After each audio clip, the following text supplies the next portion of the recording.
ප්‍රථම බුදුහිමියන්ගේ සම්බුද්ධ පරිනිර්වාණයෙන් අනතුරුව මාස 3ක් ගත වූ ඉක්බිති ප්‍රථම ධර්ම සංගායනාව සිදු කරන ලද ඓතිහාසික රජගල කුඩගල සප්තපර්ණි ගුහාව අද අපි නිවැරදිව ගවේෂණය කරමු. වැලලීගේ ඉතිහාසය සොයා යන සත්‍ය ගවේෂණයයි.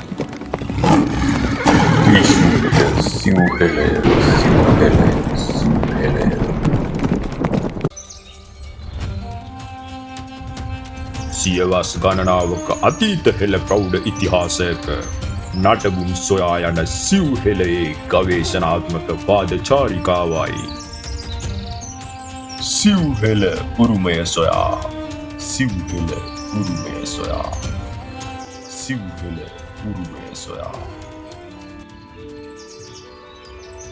ගෞතම බුදුහිමියන්ගේ සම්බුද්ධ පරිනිර්වාණයෙන් අනතුරුව ටික කාලයක් ගත වෙත්ම ධර්ම සංගායනාවක අවශ්‍යතාවය එකල වැඩ සිටි රහත් 이르දිමත් භික්ෂූන් වහන්සේලා සැමටම තදින් දැනුනි.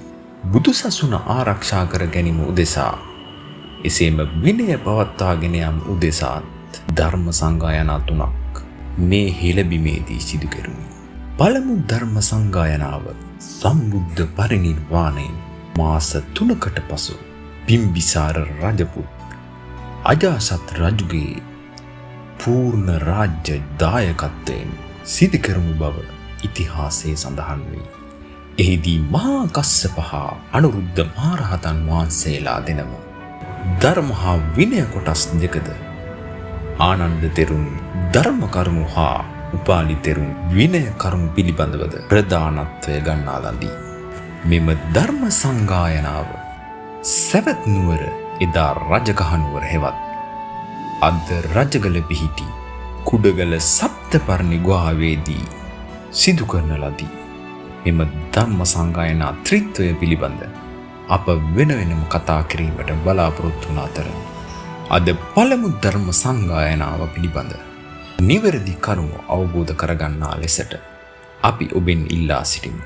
වර්තමානයේ ඉන්දියාවේදී පෙන්වා දෙනු ලබන සප්තපර්ණි ගුහාවට ඔබ යම් දිනක ගොස් ඇතිනම් එය හා වර්තමානයේ අපේ හෙළබිම පිහිටි ඓතිහාසික රජගල කුඩගල සප්තපර්ණි ගුහාව සසඳා බලා සැබෑ සත්‍ය බුද්ධ ඉතිහාසය වටහා ගන්නා ලෙස අපි ඔබෙන් ඉල්ලා සිටිමු. ශාසනය සුරකීම සඳහා මේ සංගායනා ත්‍රිත්වය සිදු කරන ලද්දේ මේ හෙළබිම තුලය.